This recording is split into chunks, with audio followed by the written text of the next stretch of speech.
everybody. Welcome. Thank you for spending your time with me today. We have quite a lot that we're going to be talking about today. This is a very big day for us here at Espavo. First of all, let me congratulate our crew. Our staff here at Espavo has been under the gun for this last month in a very big way. We're about to tell you why, actually. It actually went out yesterday in the email that talked about our program here today.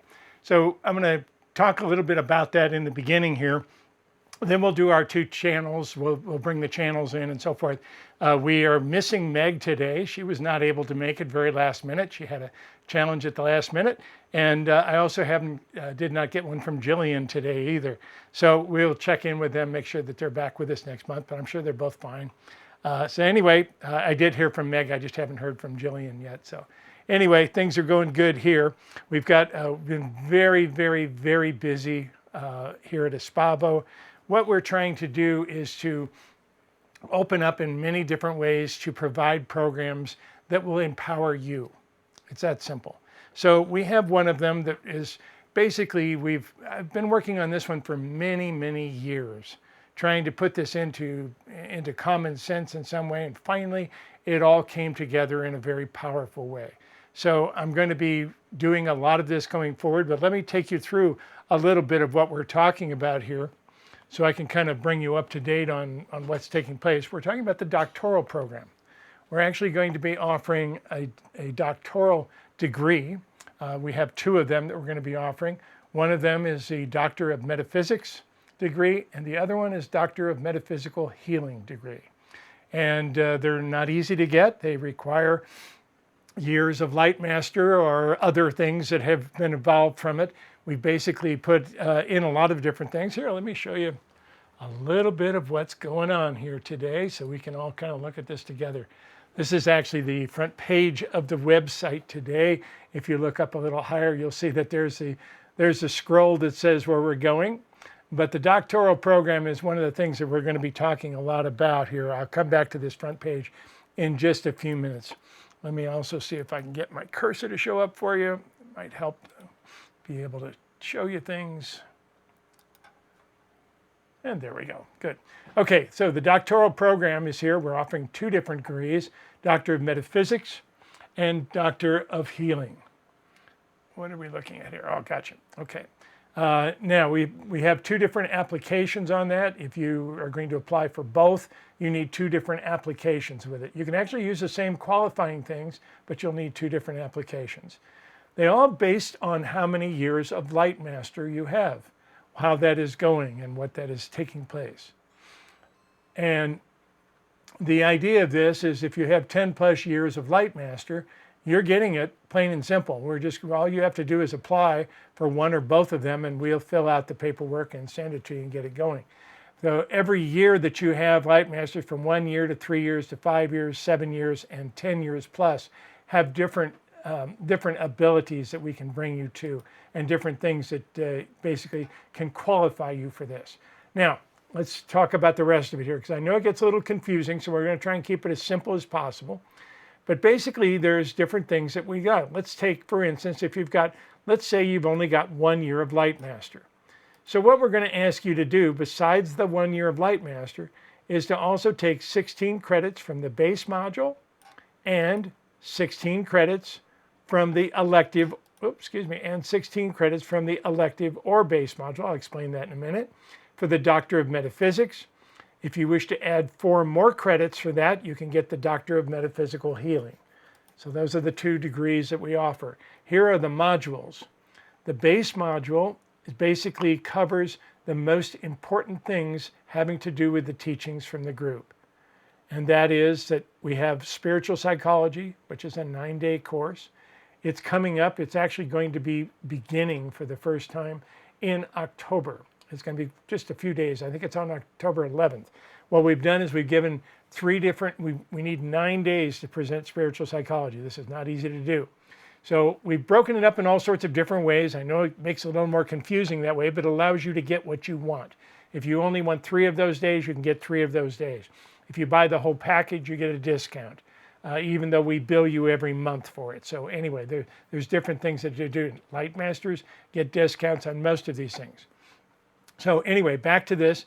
The idea here is that spiritual psychology itself will carry 9 credits. There's 2 very important parts of this work that really represent the group's work, and that is spiritual psychology and crossing the veil. Crossing the veil is all about what happens when the spirit leaves or before it comes in, and spiritual psychology is about what happens to the spirit when it's here. Talks about the 12 primary life lessons, talks about the 7 stages of life, different aspects of that. On top of that, we've also given credit for cognitive life path programming, which is our in-person seminar that we're doing right now. We're going to be doing it in Breda, Netherlands, coming up on November 3rd, 4th, and 5th. And then we'll be doing it here in Las Vegas, at the same place we were before, right back in Binions. We'll take the big room this time. We'll be doing that on February 3rd, 4th, and 5th. So mark your calendars. I'll take you back to that in a minute. But let me kind of describe what's going to take place with this. So you've got the base module. All of this will tell you how much you need from each module, because it varies differently for each one. Over here, 7 years of Light Master, you only need 7 more credits are needed from either the base or elective module. And then over here at 3 years, you need 16 credits from the base module and 10 credits. 16 credits from the base module, by the way, is spiritual psychology and crossing the veil. Or you can substitute crossing the veil for the cognitive life path programming that we're doing in person. So anyway, this is what takes place. Now, these are all of the different ones that you can take to make up for it. These are the different credits that you get. And you can register for some of these. I will warn you, many of you Light Masters have already seen some of these, so you don't need to rebuy them because they are off now. But if you haven't, I'll get to that in a minute. But I will just tell you, you've got it here. We've reduced the price on most of these. So where you get it down here, this will tell you how many doctoral credits you get on each one of these that you get, and how that works. So that's basically the idea. You can take any of these that you want and be able to use them toward your credits that you're working with. Most of these are reduced to $49.95 or lower for each of these in the electoral module here in this one. So anyway, there's different ones here. We're going to be producing a lot more of these and bringing a lot more of these coming in the future. I will be doing these live as well. I'm going to be doing a continuation of the bodysuit coming up pretty soon, talking about bodysuit biases, very similar to what we talked about in our in-person seminar that we did in Leuven, Belgium. So anyway, be doing that live here as well. Again, if you watch it live, that's fine. We're going to give you the schedule to where you can see all these things and be able to do it. And yet, if you can't, it will be in the store, because these are not rotating out. There will be ones that we do all the time, part of the focus channel, we call it. The last 2 Fridays of each month will have a specific focus. Most of those will come and go. They'll be presented. We'll present it, and it's also part of Light Masters. If you're in Light Master, you get all of that. All of it is part of Light Master, plus extra Light Master days. So anyway, that's the process around that. Now let me finish this because I want to get back into this before I get over to the schedule. There's much more to this. Now you're all wondering, okay, where do I fit? How do I fit in that? Well, the idea is that you're going to actually basically fill out an application. And the application is going to be sent to us. You basically fill it out. It's right down here. You can just click on it and fill out the application. It's just a Word document there that you'll be able to work with and fill it to us. There is a $100 fee for the application, but you will not be charged that until you are approved. So there's no way to pay for it or anything else, but this gives us an idea of what you're doing. Now, how are we going to check that you took all these courses? We're not. We're not going to check. I'll tell you that right now. We've got better things to do than to check. Now, does that mean that it's open for you to lie to us, to tell us that you took courses that you didn't take? Yes, it is open for that if you so choose. And that's your reality, not ours. And the challenge that I would have with that is if I cheated somehow or fudged or something, every time I looked at that certificate, I would remember that instead of the good things that I got from the certificate. So you guys create your own reality. Here's what's going to happen. We're going to ask you to fill out this application and send it to us without any money and tell us how you qualify for this. But we're also going to allow you to substitute. There's a lot of people that have been with us for a number of years. Many of you haven't been with us regularly. Some of you stopped taking courses from us because you're on to other teachers or you're doing your own teaching work or whatever's going on. And as a result of this, we want to offer you the opportunity to get credit for some of those courses you took. Now, in order to do that, you're going to have to fill out a little form and simply say, I took this course back in Osmala in 2012. I took this course. Can I get any credit for that? And we will write back and say, yes, we're going to give you 3 credits for that. We're going to give you 5 credits for that. We're going to give you whatever credits that is for that. So we will work this out to try and give you as many substitutions as we can do. But you have to keep a couple things in mind. Number one, it's a new program. Number two, we're a small organization, so we don't have a lot of people working with us here. So we are liable to get overwhelmed here at the very beginning of this. That's okay. We're prepared for it. But we will be working with that. But this allows you to do credit substitutions, which is the next part of this one. It allows you to basically do credit substitutions and substitute different things that you've taken. You took a 3-day course. Maybe you were at the 12-12-12 in Scottsdale. Maybe you were in Hawaii for the 05-05-05. Maybe you were in Sedona for the Earth Conference. Whatever the case, write it down on your application. Send it to us. We'll tell you how many credits it's worth. We'll tell you what it's worth, and we give more credits for the in-person seminars than we do for the online seminars. A little bit, not much, but a little bit. But because you have to put a lot more effort into the in-person seminars, and they also tend to, instead of being an hour long, they're 6 hours long, 5 hours long, 8 hours long, whatever they are. So anyway, we'll be doing a lot of that and working with this too. But the idea of this is to give you some credentials, real simple. You can tell more about this. You can write to us here. You can fill out the help desk ticket if you want. Kathy is new with this, so you'll have to be patient. Many times she's going to have to come and ask me before we can get back to you. You also have a special email address. Let me give that to you. You do have a special email address that you can write to. It's actually in the application, but you're not going to see it on the web page.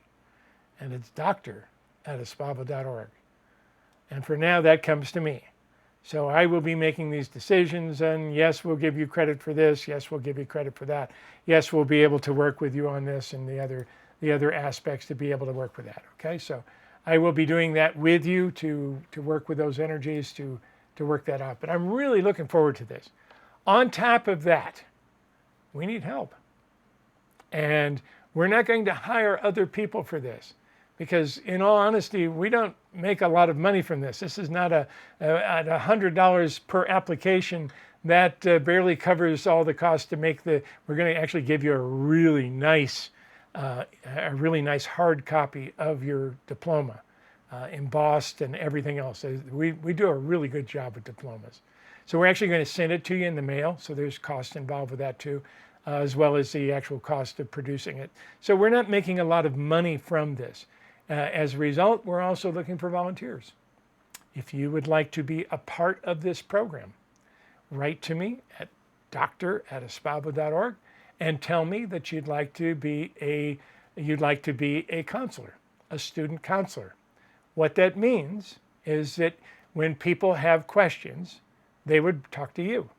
You would be assigned to a certain number of students going through the course, and they would be responsible for any questions they have, any problems they have with anything. They come right to you.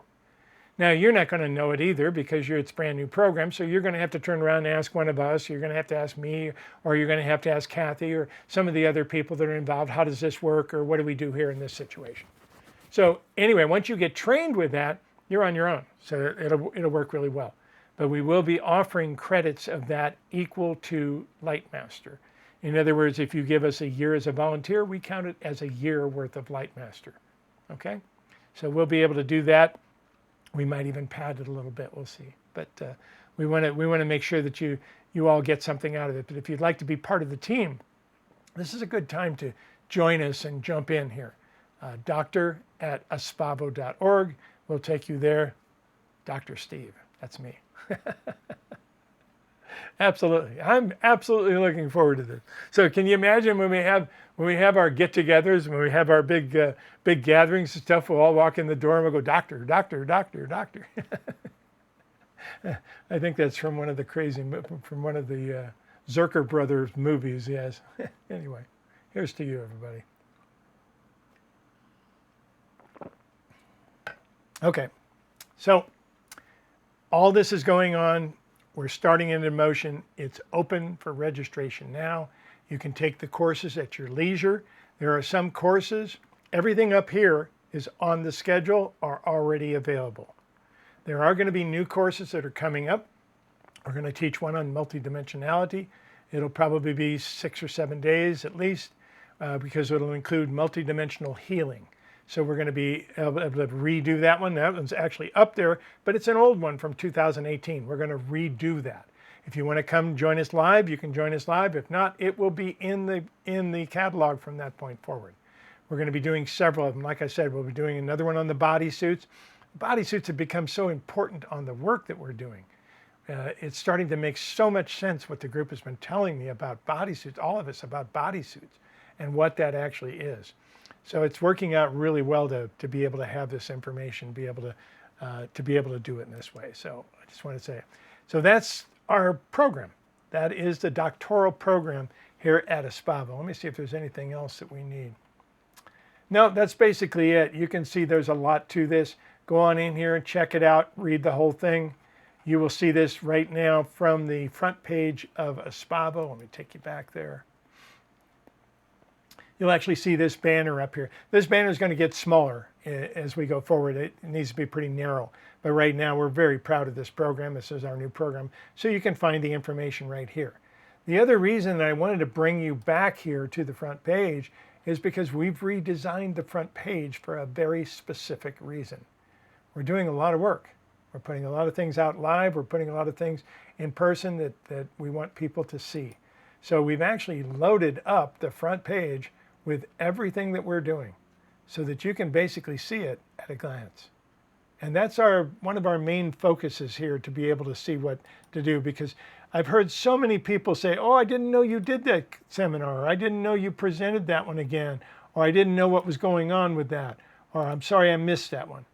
Well, this allows people to at least see. It doesn't mean you're going to go to everything, obviously, but if it allows you to make your choices a little more clearly as to what you want to do. But you can see they're all linked. What you will see is you'll see these up here that go, the bold is taken away. That means it just passed. So you just missed Abundance Day 2. It just happened the other day. So I'll leave that up for a couple days there. You can still find out the information about it. You want to find out about that focus channel, what that was like. All the information's right here on the page, ready to check, and you can check right into it. You can buy it right from there and watch the whole thing. So that's it. Spiritual psychology is right here. It's real simple. And it is a powerful tool. What this is, let me tell you about spiritual psychology, because this is one of the bases of the work. This is actually one of the first things that happened. What took place, and this tells you exactly what we're going to be doing, what we're going to be covering on which day, and how we're doing it. So if you want to sign up for just 3 days, you can do that. You want to sign up for the whole package, you can do that. There's different ways that you can sign up here for different things. But let me tell you a little bit about what this really is. This is a collection, and I say that with everything. This is a collection of my tools that I use when I do private sessions. That's exactly what this is. These are things that the group showed me during my private sessions. They were able to tell people a little about their history, why they were a certain way, what that looked like. They were able to tell people about backup plans. They were able to tell things to sometimes people just brought them to tears because it helped them make sense of their entire life. Now, the interesting part about it is, even though I was able to do that with one person, that same story applied to some other people as well. And that's where spiritual psychology basically came from. After many years of doing private sessions, I collected a lot of this information. And we talked about the 12 primary life lessons, the 7 stages of life. We talked about a lot of the attributes and the fun little things that we get to tell people about.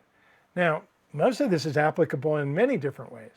So even if you don't do private sessions the same way I do, if you work with people in any way, this information is going to be really valuable to you. Because I basically show you all my tricks. I show you how things work and how we can work with this and how that works. And that's going to be starting on the 11th of October. It will be live. It will be a live class on 11th of October. And what that simply means is that we'll be able to, we're trying to bring everything up to date and bring you up to new material, any things that are here. We've changed a lot. We've added a lot to this program. Although I did not add it to the book, I did add it to the program. So again, you're going to get quite a lot over this 9 days with spiritual psychology. Probably will end up being 10 days because we'll probably end up having to do a 1-day question and answer. But nonetheless, the price doesn't change. Everything stays the same. But that is spiritual psychology, and that is probably one of the most important things that are taking place. It is a certified course. We do give you a certificate as a certified spiritual psychologist. Absolutely. Again, those are PDF certificates. Those are a little bit different. But you can find out a lot more information about spiritual psychology and about the book Spiritual Psychology too, because it's being released as we speak. It's being re-released. We had to take it out of the Lightworker name because we basically moved away from the word Lightworker. So anyway, being re-released, so it's available in different places as well. But Spiritual Psychology will be coming back online as a live course on October 10th. Now, a couple of other things I want to share with you real quick that are going on here. If I can remember which mouse does what, that helps a lot. I'm not kidding. There's at least 4 mouse here. Okay, so VirtualLight Broadcast, that's where we are today. Obviously, that'll go dark or a little bit kind of shaded here after today. Light Master course coming up, Spiritual Psychology, starts on the 10th, 11th, and 12th, which is why I put it right on the front of the book. And now, we also have an interesting thing that will be happening on the 14th that I want to tell you about, and that's the question and answers for the human journey. This is a lot of fun for me to do. I really enjoy doing these. These are the big questions. These are not the how do I find the love of my life? How do I find the job that I need? How do I make enough money? How do I raise my vibration? How do I do that? Those are personal questions, and we deal a lot with that stuff in many of the online Q&A we do, and also in private sessions. So we do a lot with personal stuff. But what about the big questions? What about the big questions? Like, how did Earth really begin? And what was that like? And what tell us about other planets, or tell us about some of the more interesting things that happened even before we came to Earth. So there's some really big questions that the group loves to stretch out into, absolutely loves to stretch out into. And sometimes we'll only have 7 or 8 questions, and it'll take 30 minutes to get through them because they really love to stretch out. If you have a question like that, you can send it to, they give a special question and answers email. I don't want to give it here because if you send me a question and you don't sign up for it, you won't see the answer. It is extremely inexpensive. It's $5. So we made it very inexpensive, kind of as a test to see how things would work and how things would work. So far, it's working pretty well. But you also need to get your questions in by the 7th. So you've only got a few days to get your questions in if you want to do that. This is probably the last time we'll do this in this format, at least for a while. We didn't plan on doing it on a regular basis. And quite honestly, we have so much going on the site right now. We want to kind of let things calm down a little bit because there's so many choices to make. But it is very inexpensive. It's $5, and it is available. Usually that one stretches out to an hour to an hour and a half most of the time. Elka and I will do that one together. We're starting to do some of these recordings together as well. So Elka is the new love in my life, who's in Belgium, who I go to see regularly. About every 6 weeks I'm over there right now. So yeah, anyway. that's what's going on. So back over here, and we just want to take you through the final pieces of it. Next month, we're going to get into dissolving fear. That will be the focus channel for next month. You can read about it. You can find out more about it here. You can see here's the 2 days here and down here as well, that you can see where we're going to be doing it. Also down here at the very bottom, it gives you all the information about Breda, about the seminar we're doing in the Netherlands, in the south of the Netherlands. Breda is a beautiful place. We're really looking forward to this. We're going to be teaching CLPP, which is the Cognitive Life Path Programming seminar, which is the new modality that we're teaching. I will tell you, we have even added something to it since we taught it in Las Vegas. There's another part of the modality that really works with balancing. We're doing a lot of other techniques as well. And again, even if you end up taking this course and saying, well, that doesn't work for me, or I don't typically work with my clients this way, or whatever the case, or maybe you're just coming to experience it yourself. A lot of people do that as well. Fine. But you're also going to pick up all sorts of little tricks all along the way, because that's basically how I teach. I'd love to tell you how I did things, how it happened, share with you some of the energies around that. So CLPP, Cognitive Life Path Programming, will be in Breda on November 3rd, 4th, and 5th. And then we will be in Las Vegas on February 3rd, 4th, and 5th.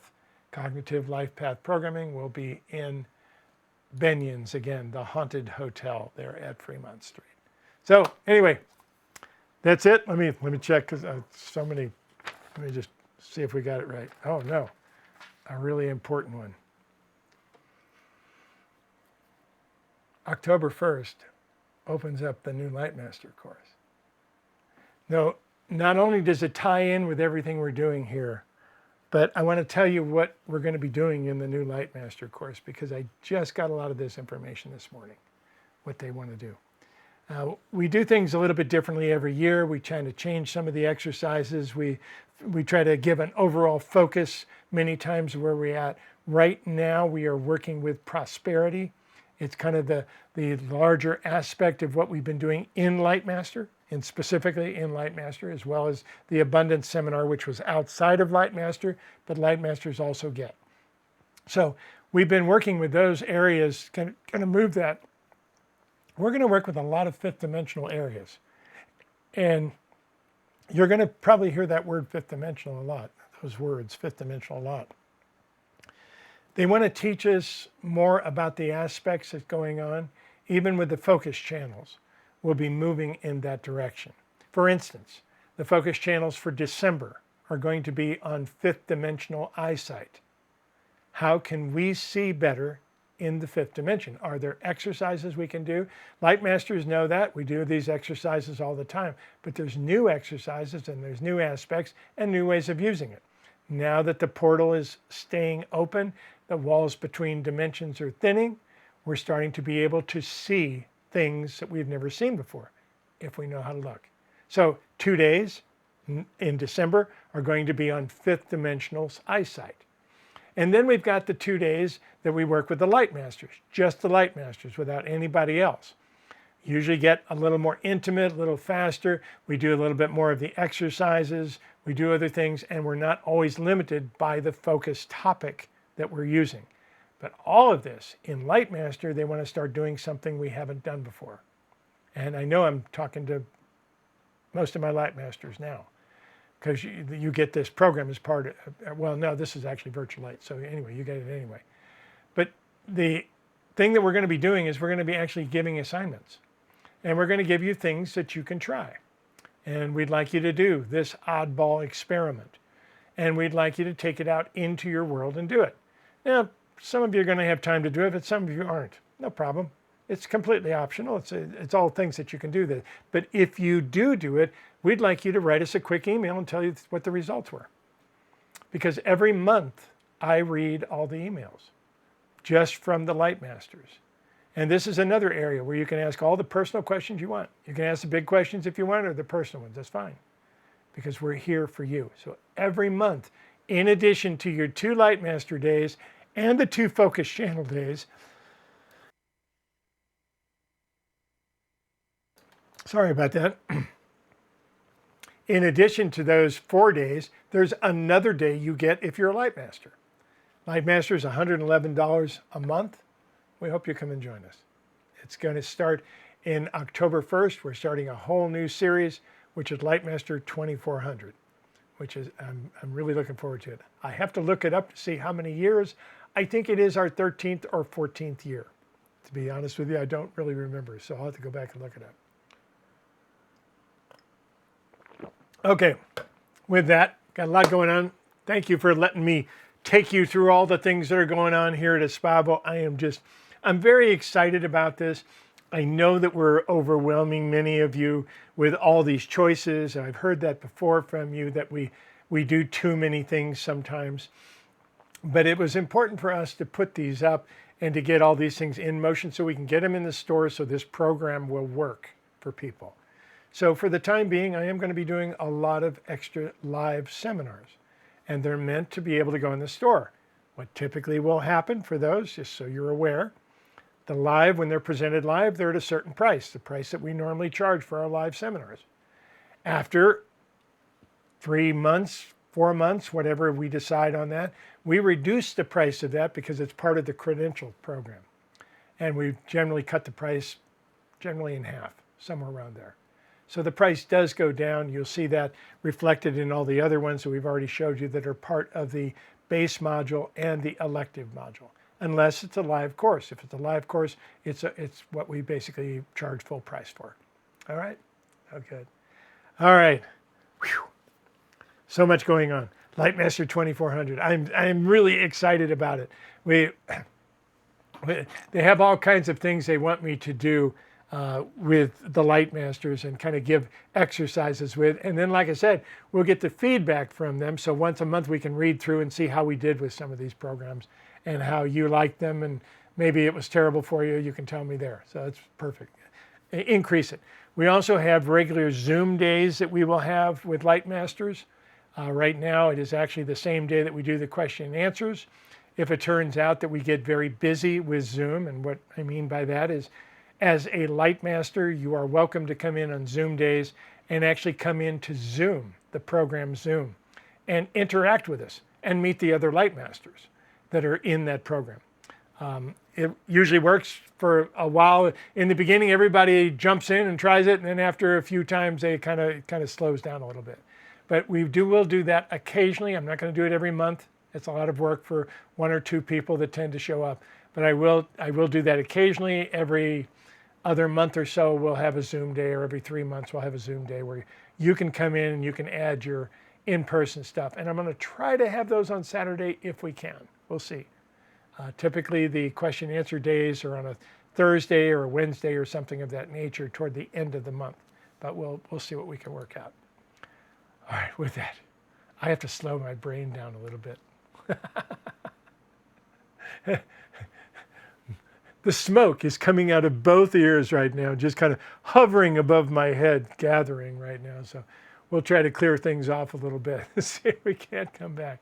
I need to bring the group in and do our first channel, but I'm having a little challenge with my brain because of all the things that we're doing here. So let me, I'll tell you what.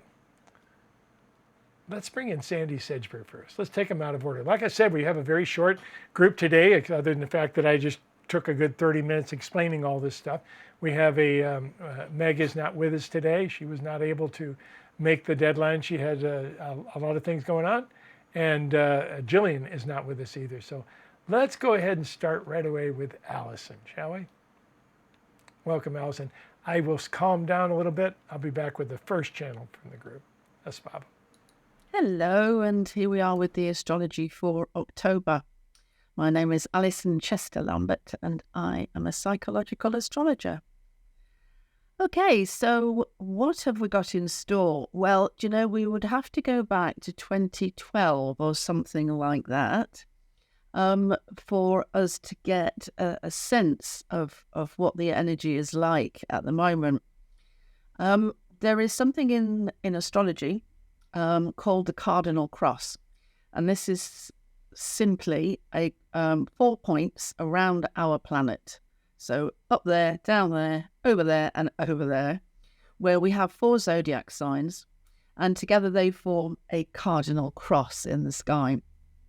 And these cardinal zodiac signs are known for their activity. They instigate, they lead, they initiate, they're full of action, they burst forward. When we get a lot of emphasis on the cardinal cross in the sky, then you can bet that we're going to all be in a very yang or masculine environment where everything just fires off and there's loads of stuff happening. And I remember talking about this in 2012. I'm sure it was somewhere around there, when I talked about being in the carriage of a roller coaster. And I said, we're on this roller coaster and you have got to keep at the front. You've got to stay at the front. You've got to lean into the front and act like you're the driver and anticipate all the hills and the curves and the valleys and stay with it the whole time. If you cower back in the carriage or get under a seat because it's all too much for you, then you are in no position to at least roll with everything that's going on. And even if we believe in the power of thought influencing the future, as in quantum physics, you're not there to add your thoughts to what would be the direction or might not be the direction. Your thoughts can play a considerable influence when it comes to directions. Or we get these Y node moments. You're coming along here and there's a quantum Y node moment and you get a nanosecond really to influence one way or another. And if you are already wanting something because you can see it coming up ahead, that nanosecond is going to happen when you're in that zone. And so you have, I reckon we have the potential to influence maybe 20%. And that's quite a lot, because if you put all those Y nodes together, you go that way, and then another one, and then another one, you will get a path that eventually leads to your goal. Anyway, so I was talking about being this carriage, so you've got to get in the front. And I was saying this, because when you get these kind of energies, what you need to be doing is seizing that moment, grabbing hold of the energy very creatively. You've got to have things in mind. This is what I want. This is what I must achieve. And sometimes people think they know what they want and think they know what they want to achieve. And I say, what is it that you want in life? I don't want this. I don't want that. Or I want happiness. Well, the cosmos can't really deliver happiness because it doesn't really know what happiness is for you. I guess it might have an idea, but and I have said this before, you'll laugh, don't be surprised if you get a flock of sheep in your garden, because in biblical times, a flock of sheep was a great deal of happiness. So what I'm saying is, write down, be clear, say, right, I want my new book, speaking of me, to finish all the editing and the overlaying and the laying out and everything else and just get out there on the bookshelves. So, that kind of thing, in your own life, what do you want? I want to have a fabulous website. I want to attract lots of people to my new business, etc. I want a partner. I want somebody I can talk to, somebody who will dream with me or communicate with me or follow science with me. Anyway, so what I'm saying is there's so much activity.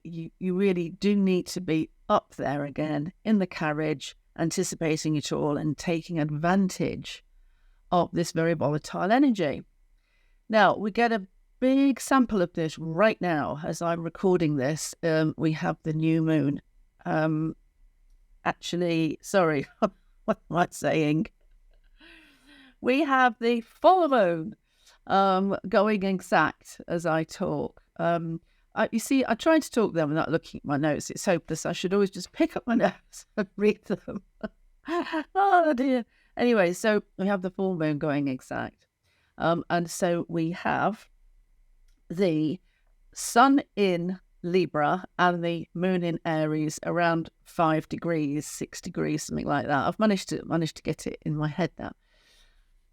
And this is in the cardinal cross. The 4 zodiac signs that are concerned with this, that are in this cardinal cross, are Libra and Aries, which is an axis, and then crossing that, Cancer and Capricorn, an axis. And so if you have a sun in those signs, if you are a sun sign Aries or a sun sign Libra, then you can expect to be very charged up at the moment. There is one cosmic difference, always one zodiac sign which is different to all the others, and that's Capricorn. So if I say to everybody this is a challenge, and Aries and Cancer and Libra can go, oh, here we go. This is not going to turn out well or something.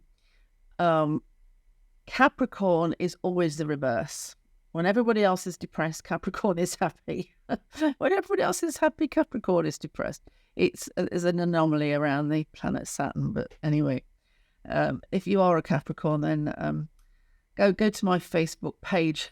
I'll write a bit about it there so you can understand why it is that you're very special. Anyway, so just going back to the full moon that we've got now on the cardinal cross. And then for the rest of the month, we've got everything sort of staying in cardinal energies. So, and I am going to now pick up this. No, I'm going to remember it. So the outer planets, we've got Haumea, for instance, at the far end of Libra. I'm just about to go into Scorpio, actually. We've got Eris, very, very active on the cardinal cross at the moment in Aries. And we've got Pluto back in Capricorn. He dabbled his feet into Aquarius and he's decided to go back in Capricorn to finish off the things that weren't finished. And so they are creating a big atmosphere all by themselves. And then we come along with eclipse season and the sun going through the cardinal sign of Libra. And so what that means is that we're adding to this activity and this sort of, I'll say carnival atmosphere, because that sounds quite positive. Having said that, last night, in actual fact, the full moon was square, so 90 degrees to the asteroid Vesta, which represents our inner focus, our quiet focus, our ability to be by ourselves and focus on something that we really want to attend to. And because of the full moon, the suggestion is that we weren't able to do that. So our quiet time yesterday or today has been broken apart or disturbed by disturbances, which might be to do with family, or probably to do with family. But it just means that quiet focus hasn't been possible. So there's your carnival atmosphere. Anyway, so we have also during this month another planet joining in to the sun and all the planets around the sun, and then the outer planets that's already there. We've got Mars getting into the fray as well, especially from the 4th of October through to the 10th of October. So Mars actually is opposed to Eris and also squares Pluto. This is a time for doing something that you want to do and ignoring all the others. It's a time for you to go, I'm going to initiate, I'm going to instigate, I'm going to lead.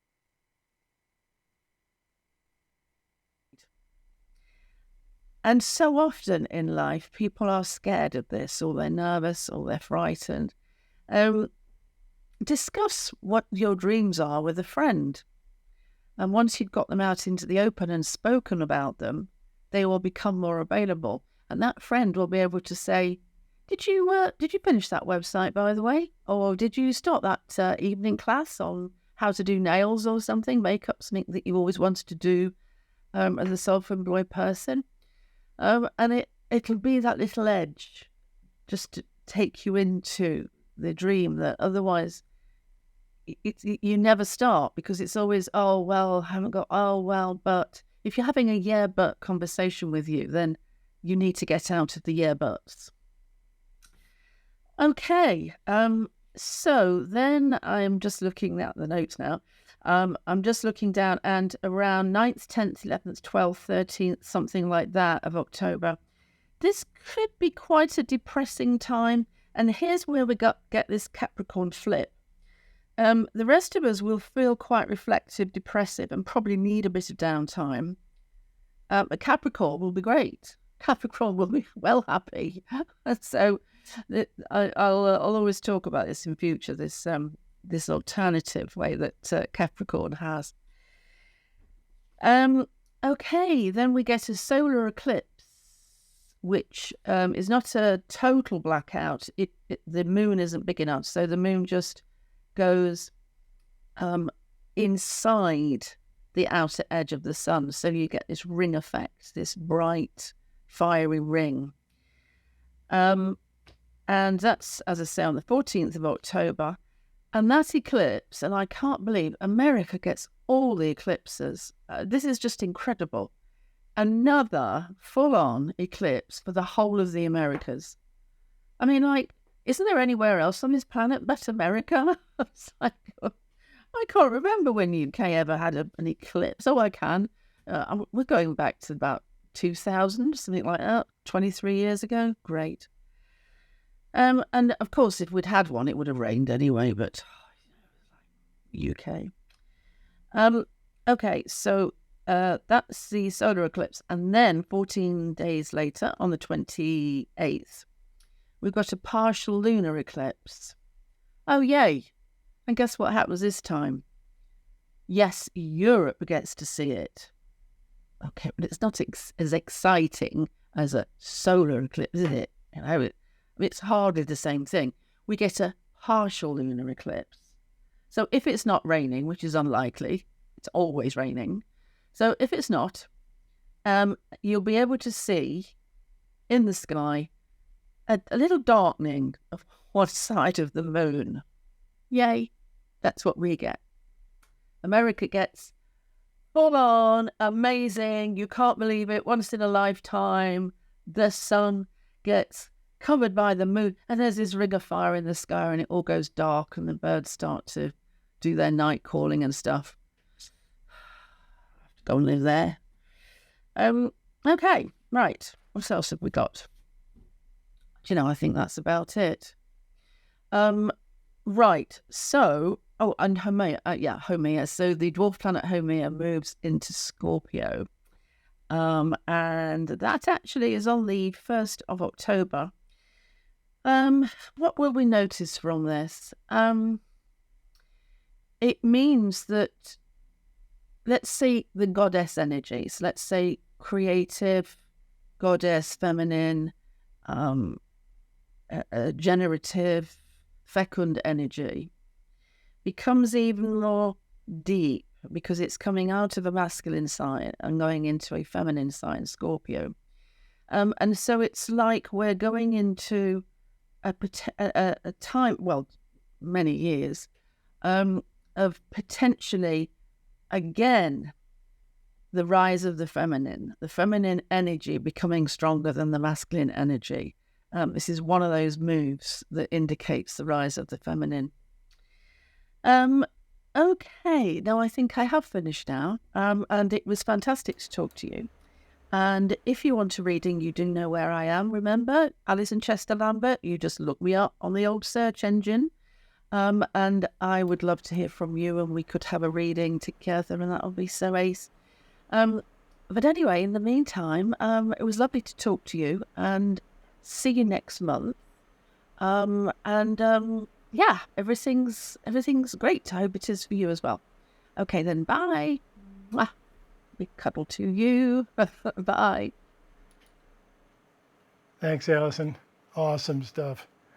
Yes. Well, I can validate on number one. I'm really thrilled that we were able to share some of the eclipses with you.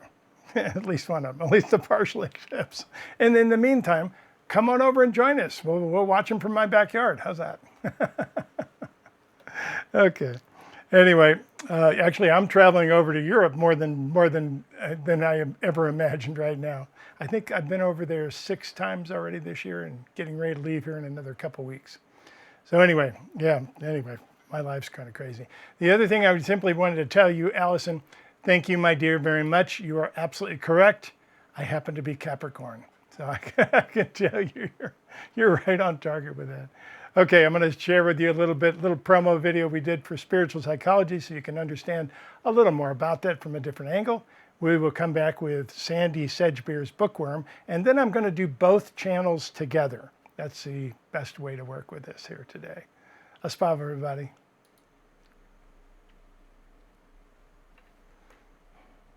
Hi, everybody. I'm Steve Rother. I'm the channel for the group here at Aspavo. Wanted to tell you what we're going to be doing here with spiritual psychology. Spiritual psychology is one of my best-selling books. It's actually one of the best of my books. It's probably the second bestseller. Remember being the first. But it was published in 14 different languages. I think I've got 8 of them here, just to kind of show you. It's been picked up in different places throughout the world. This one looks just like it, but it's in Turkish, and so forth. To be able to do that. What is this, and what are we teaching? That's really what I want to address in this short video. Tell you a little bit about what this is when I started doing private sessions with a group on my shoulder. The group would tell me these stories, and I would tell these stories to people, and it would make sense of their lives. And sooner or later, we, with the help of Sandy Sedgbeer and several other people, we came together and started collecting these.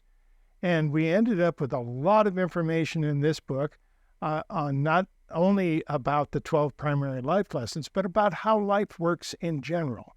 It's kind of interesting because you can not only see yourself in here, but you'll see other people that you know real well, or other people you've had challenges with, or so forth, in here as well. And it kind of makes sense as to what's going on from a different perspective, which is what the group is really good at. They want to give us a different perspective so that we can make our own choices more clearly.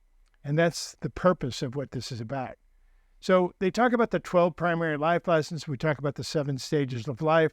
We should have called it Light Work by the Numbers, but it's called spiritual psychology. And we're going to be teaching it beginning in October. It's going to be a 9-day course, actually 10 days with a question and answers, but it'll be a 9-day full course, 3 days in October, 3 days in November, and 3 days in December. You can check the calendar to find out when they are coming. But we're going to put this down because this is going to be one of the required courses for our doctoral program. And one of the more important pieces. What this really does is this kind of describes the group's view of us having this human experience. And it's very empowering, the way they look at things, the way they see us, the challenges we have and why we have them. It's incredibly empowering to see this. And that is one of the things that we'd love to do, is to be able to pass on those stories and to be able to tell them. And that's what's in this book. So we'll come together. We'll go through all of it. I've got it all laid out as to what days we're going to be covering what. We've tried to make some packages that are very available and affordable for you to charge over the 3 months and so forth to be able to work with that. But that's what this is. Spiritual psychology is one of the base connections of the work here at Aspavo with the group. The other one is crossing the veil. This particular one happens to talk a lot about what happens here on Earth. How does the spirit experience planet Earth? What is the spiritual experience of that? The other one talks about crossing the veil. What is a spirit like to come into the Earth? And what do you do before that? And how does that work? And what do you do after that? And talks in the other direction. So those 2 books are kind of required subjects for the doctoral program that we have here at Aspavo. And that's why it covers both of them very well. I'll be very pleased to be presenting this for the first time in a very long time. I will bring you up to date on new updates that are added to this, that we've added to, and bring you up to all the current events having to do with spiritual psychology and the 12 primary life lessons. It is a certified course. You will receive a certificate at the end. And as we said, this is one of the required courses for the doctoral program here at Espavo. Have a wonderful time. We hope to see you there. Espavo, everyone.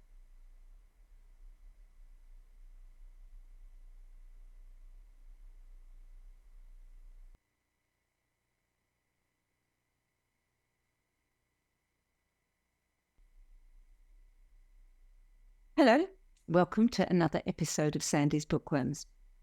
Now, many of the bookworms that I've shared with you thus far address from one angle or another the questions that all of us ask ourselves. You know the ones I'm talking about. Who are we? Where did we come from? And why are we here? Today's bookworm, which comprises a body of work, which was originally referred to as the Eden Trilogy, but now includes a fourth book, examines those existential questions through a vastly different lens.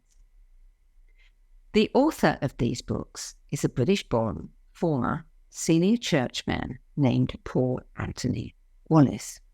Paul Anthony Wallis served as a church doctor and an archdeacon in the Anglican Church in Australia. A theological educator who designed training packages for Pentecostal pastors in the UK, Paul Wallis has been lecturing on the history of Christian thought and the principles of hermeneutics. I've got to get that pronunciation right. Hermeneutics for over 15 years. Hermeneutics is the theory and the methodology of interpretation, especially the interpretation of biblical texts, wisdom literature, and philosophical texts. Now, during his 33-year career in ministry, Paul Wallis published numerous well-received titles on Christian mysticism and spirituality. So you can imagine that when he switched from writing about traditional religion and released Escaping from Eden, the first book in his Eden trilogy, which expanded the existential dialogue to include the questions: who created us? Who or what is God? And what have the world's governments, churches, and militaries been keeping from us about our origins as a species and our true potential? You'll understand that he didn't do it lightly. He knew he was opening himself to ridicule and to putting his reputation on the line. The Eden series lifts the lid on a nearly 2,000-year-old taboo. The familiar canon of stories in the book of Genesis affirm that God made the universe, planet Earth, Adam and Eve, and you and me. However, Wallis points out, the very presence in those stories of the holy name of God, not revealed until the time of Moses, clues us that we are not reading the original version of these stories. So what was wrong with the original versions that they had to be almost obliterated from the Hebrew canon in the 6th century BC and suppressed from Christian writing in the 2nd century AD? And why was that suppression finally lifted by the Vatican in 2009? Wallis's research reveals that many secrets lie hidden in the world's ancestral narratives. He travelled to many countries and spoke to many indigenous elders and wisdom keepers, and he found the same root stories expressed in different cultures all around the world that matched stories found in the Old Testament, which describe entities that we would interpret or that we would identify as ETs. And the most frequently recurring story in ancestral narratives is to do with hybridization. But it's important to note that he also found many stories of beautiful, benevolent beings who want to support our survival and evolution. Book 1, Escaping from Eden, does Genesis teach that the human race was created by God or engineered by ETs, was held by George Newry as this generation's Chariot of the Gods. Book 2, The Scars of Eden, has humanity confuse the idea of God with memories of ET contact, which is endorsed by Eric von Daniken, shines a light on revelations from the US Navy, the Pentagon, French and Israeli intelligence, closed. And Book 3, Echoes of Eden, What Secrets of Human Potential Were Buried with Our Ancestors' Memories of ET, explores a number of similar topics, but also includes briefings in Washington, D.C., secret ceremonies in southern Africa, from strange phenomena in Australia and Iraq to mysterious encounters in modern Brazil and ancient Greece. It also examines why military intelligence and other government agencies are so interested in archaeology, indigenous rituals, and traditional initiation practices. And it delves into the connection between higher cognitive power, like remote viewing and precognition, to answer questions like, what secrets surrounding human potential lie hidden in the world's forbidden books and ancestral narratives? And why were they buried? Have we been deliberately degraded, dumbed down, cut off from our innate higher cognitive powers? How does any of this connect with an ancient ET presence on Earth? And here's a strange one. Why do contactees and experiences become driven by ecological concerns? And what are the implications for you and me? Well, Paul Wallace, as I said, has now released book 4 in the series, and this book is called The Eden Conspiracy, Ancient Memories of ET Contact and the Bible Before God, which addresses the questions: what were the world's ancestral stories before they became viewed as fiction and fable? What was the Bible before it became a book about God? And if the Bible was not about God, what was it that our ancestors wanted us to know? In researching the Eden Conspiracy, Wallace visited archaeological sites in the Levant, which hold clues of ancient experiences of close encounters, and he also sat at the feet of world-class scholars and senior figures in military intelligence whose privileged information concerns the hidden layers of covert government in the deep past and in the present day, along with evidence of ancient ET contact. The Eden Conspiracy also reveals forgotten secrets about human progress, political power, emotional intelligence, and human potential. Paul Wallace lifts the lid on why this layer of information was edited and translated out of the Bible. Who made these changes? How? When? And with what agenda? And how can we recover our ancestors' wisdom and build a better future? I'm going to read to you a little bit from Paul Wallace's book. My learning journey has been a continual experience of crossing cultural boundaries and breaking cultural taboos.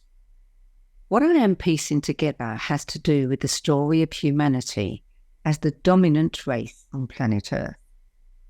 It touches on our origins as a species and our human potential in the present. The picture that emerges has enormous implications for our lives as individuals and our survival as a civilization. And the further I journey, the clearer it becomes why, through the ages, this information has been so actively hidden. The biblical stories which we have told for so long as good stories are actually based on the Sumerian and other Mesopotamian stories. This is something Bible scholars have known since the 1800s, when the Mesopotamian cuneiforms were first translated. In the 1890s, papers published by Colgate University and Cornell University's Nathaniel Schmidt made even clearer the Bible's dependence on the information carried by the literature of ancient Mesopotamian cultures. When the Bible's language is translated according to root meanings, it becomes clear as day that the biblical writers did not in fact reject the Sumerian, Babylonian, Akkadian, and Assyrian stories after all. They reaffirmed them. And those reaffirmed stories are not God stories. They are our ancestors' memories of colonization by extraterrestrial. Why do so many cultures report that our distant ancestors were ruled over by non-human entities? Plato presented the world with very similar conclusions about our history as a species 2.5 millennia ago. In the first 2 centuries of Christianity, church fathers like Justin Martyr, Clement of Alexandria, and Marcion absolutely embraced Plato's world view, and they read the Bible through the lens of paleocontact. They argued that the Hebrew scriptures, what Christians now call the Old Testament, include narratives of advanced beings which are neither human nor divine. They are something else, and they did not originate on Earth. My work is in paleocontact, the theory that in the deep past our ancestors had contact with ET civilizations. Yet the ancestral story which I have heard from Native American and Aboriginal Australian peoples is that the very first conversations their distant ancestors enjoyed with helpers from the stars revolved around how to live on this planet in balance with nature. What plants were good for food? Which were good to avoid? Which other plants were good for medicines? And which could help heighten their intelligence and consciousness? And how to live off these plants without depleting them. Now, we've been hearing for a number of years that disclosure is very imminent. Stephen Greer has been a thorn in the side of those who believe the public can't handle the truth for decades. The former director of space programs for the Israeli Ministry of Defense publicly declared a few years ago that the USA and Israel have been in contact with alien life forms representing a galactic federation, and Donald Trump knows about it. And just a few weeks ago, the US government launched a new website, which not only shows 8 videos of what they won't call UFOs, but instead now label UAPs, unidentified anomalous phenomena, but it also provides a place for military pilots and others to upload details of their own anomalous sightings. Whether we will get full disclosure anytime soon is anyone's guess. But if you're uncertain, or even just plain curious about these topics, while you're waiting for proof that Earthlings are not the only sentient beings in the universe, consider checking out Paul Wallison's Eden series. Make up your own mind. At the moment, I do not have Paul Wallis's Eden series featured on the OBS Spiritual Book Club's website, and thus I cannot send you to a page where you can download some free excerpts. I will be doing that in the near future. But I have conducted 4-hour-long interviews with Paul on his research on each of his books, which you can find on the What Is Going On show playlist on my YouTube channel at youtube.com/SandySedgbeer/streams. And you can check out more of my favourite bookworms and download free audios, videos and book excerpts of these in the bookworms section of the No BS Spiritual Book Club. Paul Wallis is the host of the Fifth Kind TV, which is a partner channel with Gaia TV. And Fifth Kind TV features his interviews and documentaries that are watched by millions of people worldwide. You can learn more about his books, his movies, documentaries, healing and coaching services, and more at his website, paulanthonyones.com, and also at youtube.com/c/the fifth kind. And finally, if you find these bookworms interesting enough to purchase, I'd love to know what you think about them. So don't be afraid to share your feedback. You can contact me through my website at sedgbeer.com. That's it for this month. Thanks for joining me. I'll be back again next month with another of Sandy's bookworms. Till then, be well, be safe, and be happy.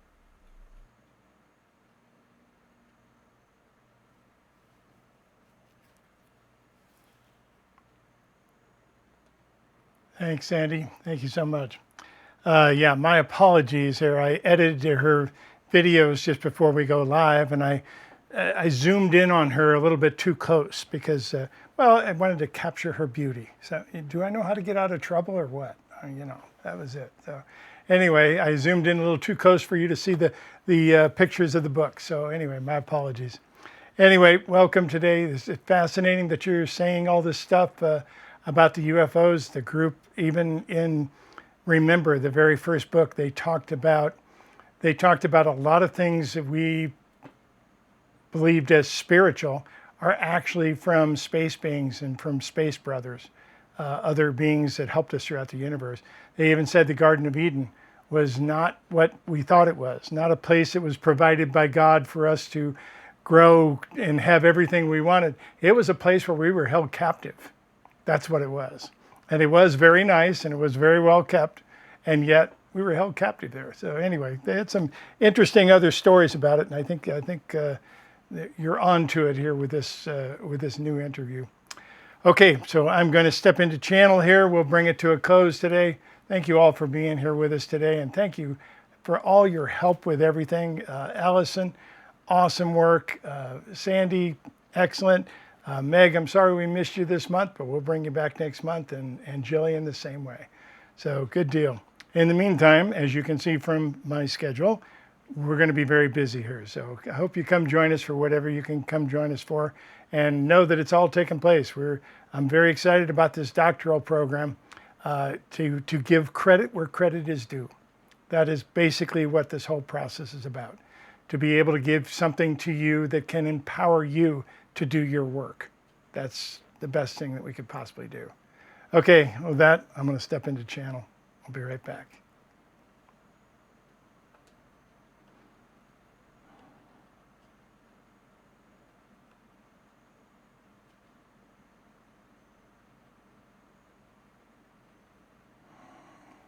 Greetings, dear ones. I am Observer. I am so thrilled to join you this day to tell you what is taking place. There are many places throughout the universe that we look at. You keep changing the words, so it's difficult for us to say all that is, because now you confine the universe with quadrants and different segments. So we will say all that is, because we are not limited by the way that you define things, and especially me. That is my job. That is what I do, which is why I am called Observer. And that is a self-chosen title, by the way. The idea of the whole observation is to be able to see something and to simply take it in without judgment. To be able to categorize something, to be able to observe, very simply to observe. And to be able to look at things without the taint that you would normally say, where you're looking for something or you're looking for an outcome. And as such, I've been able to see many places throughout all that is, that have life, very similar to planet Earth. Yes, there are many that have life totally different than you. There are many places throughout the universe where their main concern is dealing with gravity, not yours. You deal with gravity, but not the same way many others do.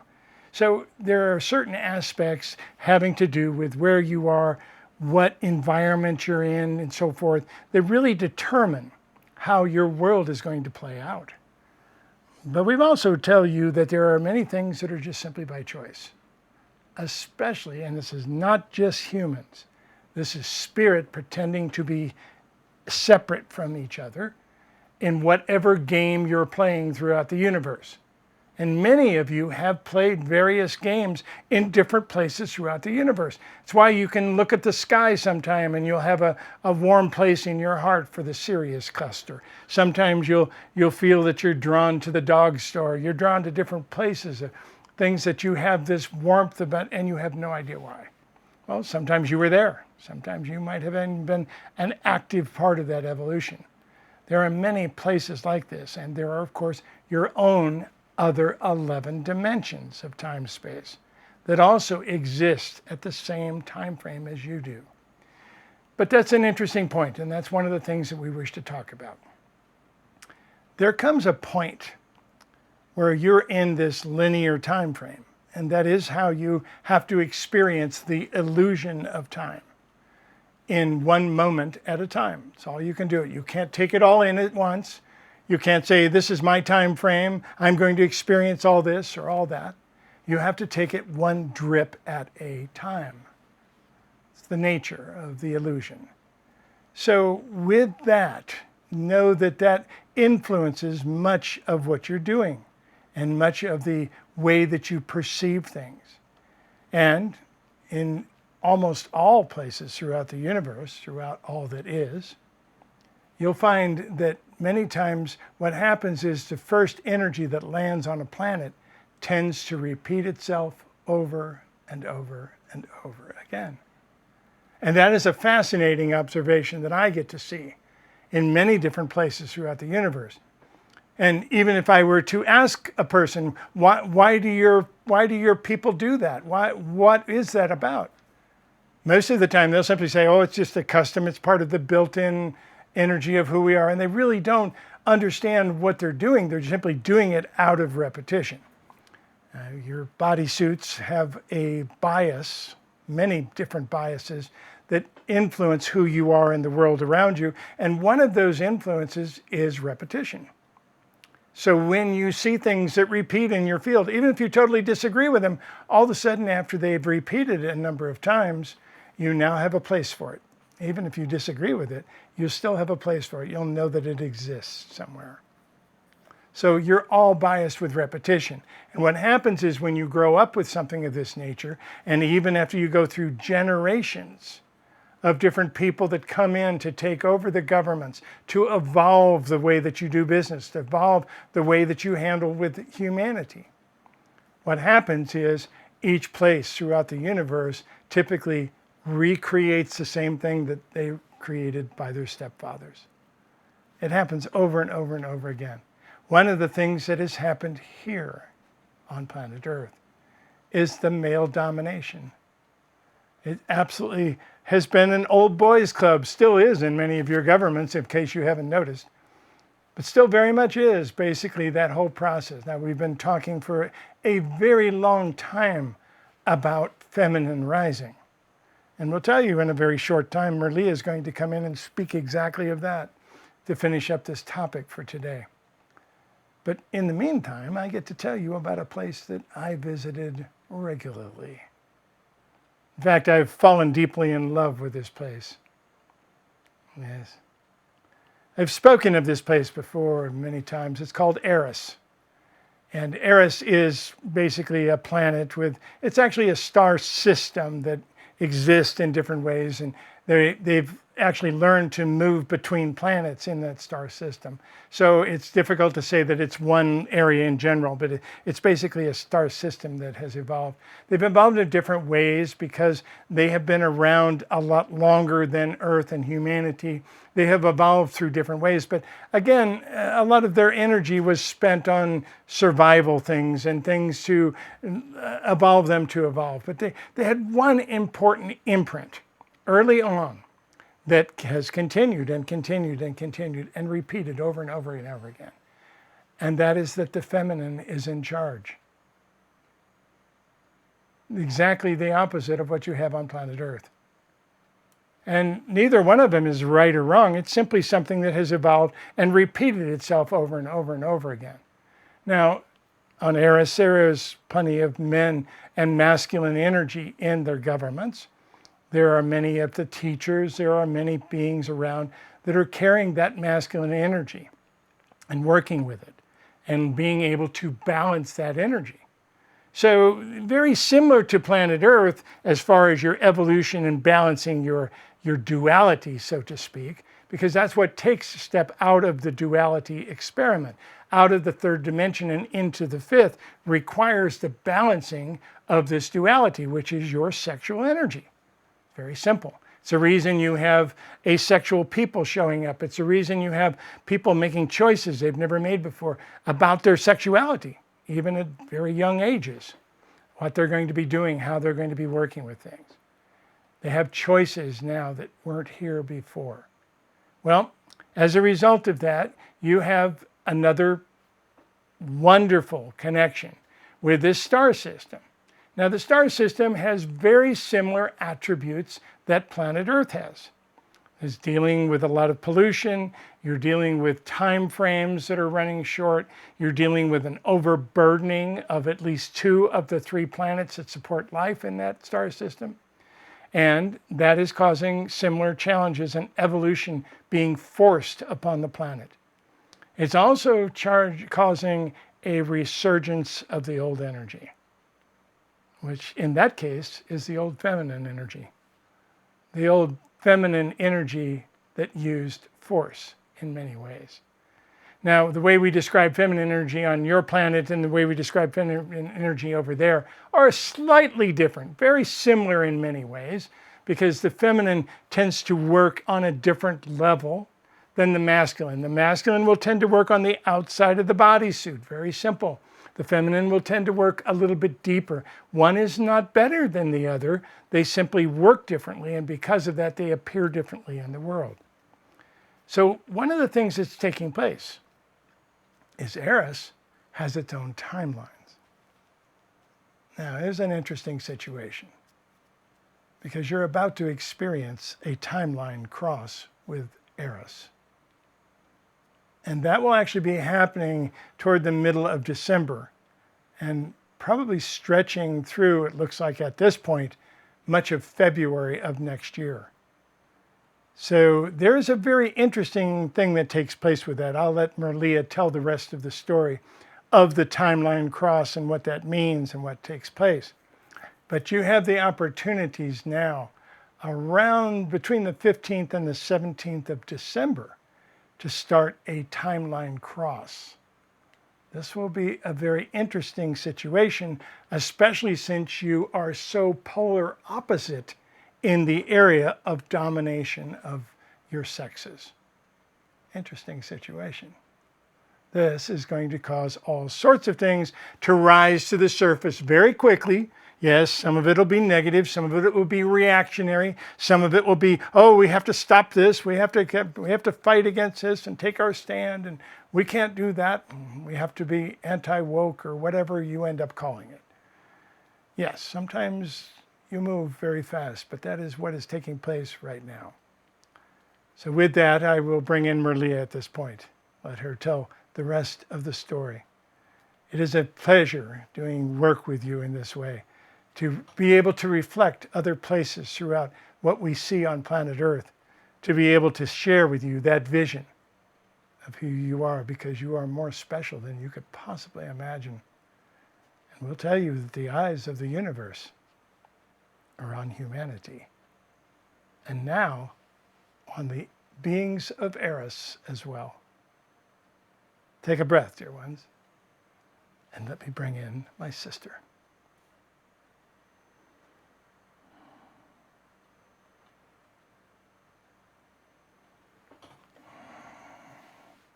Greetings, dear ones. I am Merlia. I join you this day with such joy for you. There is a very miracle that is taking place, as the observers just recently spoke. What would it be like, since you've opened up this portal, since you've opened up the opportunity for help in different ways? What would it be like if all of a sudden this wonderful warm blanket of feminine energy came in and was laid down upon planet Earth? That's exactly what this looks like. That is the process that is now in front of you. Beginning in mid to late December, working its way in different areas, you will see a lot of resistance on your planet from the masculine energy. But this is a timeline cross, so you're also affecting their planet. They will be in the opposite way. They will have their beings that will wish to break that connection, that will wish to stop it, that will feel threatened by the new information coming in. Same as yours. But the interesting thing is, with this blanket that's laid down, yes, people will feel it. There will be a connection. There will be an opportunity. And as we mentioned, many people will react to it. They'll even react negatively, like they're being controlled in some way. But once the initial fade, once the initial reaction has taken place, you'll feel the warmth and love of that blanket. And that's what we're going to ask all of you to do, is to put your energy and your love into that feeling, because it's there for everyone at that point. Now, does it mean everybody's going to feel it? No, of course not. There'll be many who just simply aren't interested in feeling anything. They just want to get to their next place where they're going. They want to do whatever they're doing and whatever they feel is important in their life. But this is something that can change all of humanity very quickly. And it's happened before. What is a timeline cross? Well, as we mentioned before, you experience time in a linear fashion, one moment at a time. That means that it's in a line, which is where the word linear comes from. See, we're very smart on this side of the veil. So what happens is you've got these lines, but they don't all run parallel, do they? Because you have all that is out here. So there are times when you have a line going this way and a line going this way and another line going this way and lines going all these other places. There are times when timelines cross each other. Now, the majority of the time this happens, and this happens on a fairly regular basis. The majority of the time it happens, they happen at somewhat of a 90-degree angle. The timeline is here, their timeline is here. They come on, they imprint each other, and they move on. Now, that imprint becomes permanent. It is felt on both sides. It is permanent. So all of a sudden, there's a new memory, there's a new imprint on both timelines, wherever these are, whether these are two different spatial beings, which is what we're talking about, having to do with Eris and planet Earth, or whether they're simply other dimensions. It works the same. So you have your timelines that you're in. Now, you can't cross with yourself. That's an interesting situation. Why? Because your timelines are not actually in the linear fashion that you think. They're actually in a torus. And they're actually circulating around your whole being this whole time. And it's not possible to take those lines and actually tilt them to where they can cross. But it is possible for you to cross the line of another being or of another expression of light. Another group of beings playing the game. Now, this has happened many times. We tell you much of your memories of Christ were a timeline imprint. Very simple. Very permanent. They'll be with you forever. You will remember that. You have certain stories that continue to repeat over and over. And even though they may be classified as fictional stories, they never change and they repeat and they keep resurfacing and they keep resurfacing. Those stories about Merlin, the whole stories about King Arthur are such a timeline cross that took place. Now, as we mentioned, most of these happen very quickly. They come across because they're at a 90-degree angle. But what happens when a timeline crosses at a very light angle to where there's actually a lot of cross? And there's actually a lot of time where they cross each other. In those situations, dear ones, the imprints become huge. And that is what's happening with you and the planet Eris. You're crossing each other at an extreme angle, almost walking side by side for a very long time before the cross actually starts to happen. And it takes a while. That's why we're telling you it will begin in late December of this year and probably carry out through the first part at least of next year into probably February and maybe even March of next year. That is a huge timeline cross. during that time. You're going to be busy. You're going to have your things that you're dealing with every day. You're still playing with war on your planet. You're doing other things of that nature that you're still working with. Those will still continue in the normal way. But there's a new blanket of feminine energy here that can ground itself. And on Eris, there's a new energy of masculine energy that is laying down to balance the feminine. And we'll tell you, dear ones, out of balance is out of balance. No matter who's out of balance, when you're out of balance, you're in trouble. Real simple. That's where all of your illnesses come from, being out of balance somewhere. Energetically, emotionally, sometimes physically. That's where it all comes from. So the idea is to find that balance. What happens here, this timeline cross is going to be elongated because of that. That is magical. So in the beginning, it will be very gentle. It won't be an abrupt timeline cross. It'll cross very slowly in the very beginning toward the end of December. Start working its way into your reality as much as possible. What determines how long it will stay? How well it is accepted. There is polarity everywhere, and when you have opposites, we mentioned, you're going to have fear, you're going to be threatening the masculine energy that's in charge here. And over there on Eris, you're going to be threatening the feminine energy, which has a very strong hold on everything. And we mean everything over there. Similar to planet Earth in many ways, but probably even a little bit more so. Many of your religions are only allowed to have representatives of the feminine aspect. Interesting. Yeah, so with these cross over each other, they leave these imprints. And most of the time, they're not, oh, I'm going to rethink this, or we're going to do this, we're going to do this. What happens is they leave these base stories. Just like Merlin, just like King Arthur, just like Christ.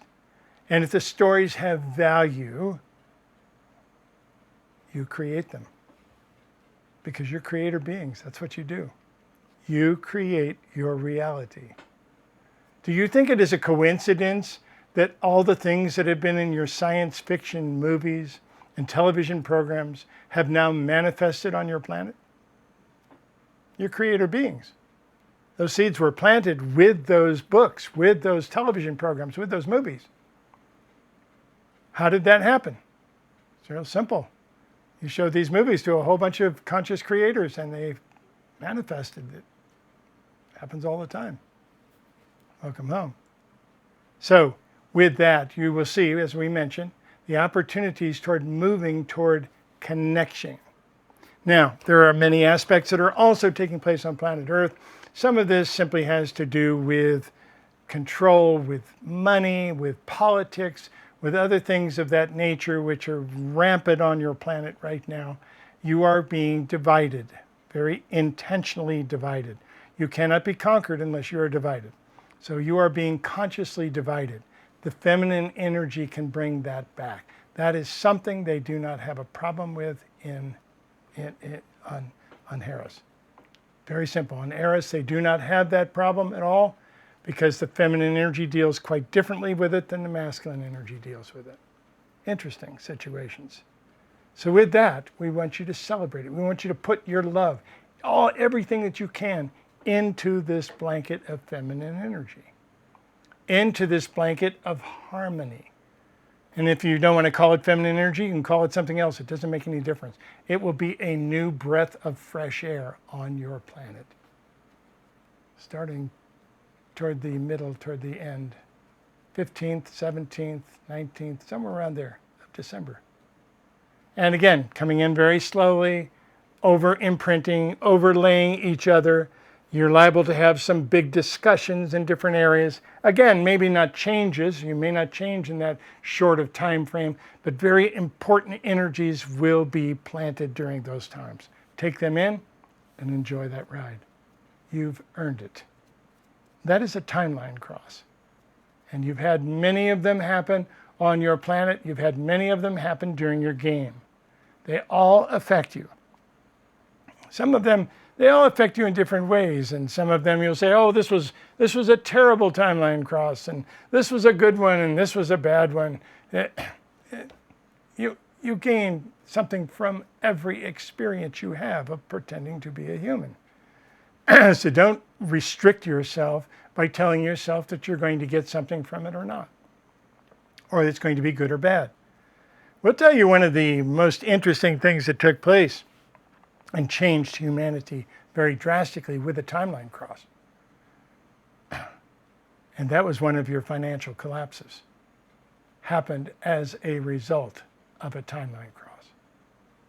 1929, the stock market crash, the big one, that caught everybody by surprise, was a timeline cross. Now, you can look back at that if you experienced that, if you were one of the people that were jumping out of the buildings at that time. Whatever the case, you could say, oh, that was horrible. That was a terrible experience. And yet, when you get down the road, humanity learned so much from that they could not have learned any other way. And agreed on things, found that harmony of things. That's perfect. That was very magical and very important. So that aspect is in motion now. Timeline cross is coming. Enjoy this journey. Know that you have great opportunities with this. Yes, it is a bit of an opposition because of the fact that you have your dualities reversed between Eris and planet Earth, and yet you're moving at an incredible pace. Enjoy this journey, dear ones. And know that every time you repeat something over and over and over again, you tend to look in the same directions all the time. Maybe you'll start looking in a slightly different direction now. Enjoy the journey. We leave you for the time being, but we're here with you always. You are part of us, we are part of you. There is an innate connection that holds the energies for everyone. You are part of our heart, and we lend you ours at every moment. The work you are doing on planet Earth is far greater than you could possibly imagine. It doesn't just affect Earth. It affects all that is.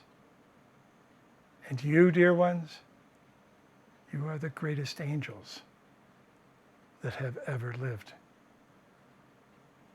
Welcome home. Welcome home. I leave you now for a short time, but as I mentioned, we'll be with you always. I am Merlia. I am the feminine aspect of Merlin. Enjoy the journey, dear ones. Know that every step of your path is leaving a trail of light behind it that will be followed at some point. Know that you are part of a large family of light, and we send you that energy every chance we get. Welcome home. I am Merlia. Come up and see me sometime.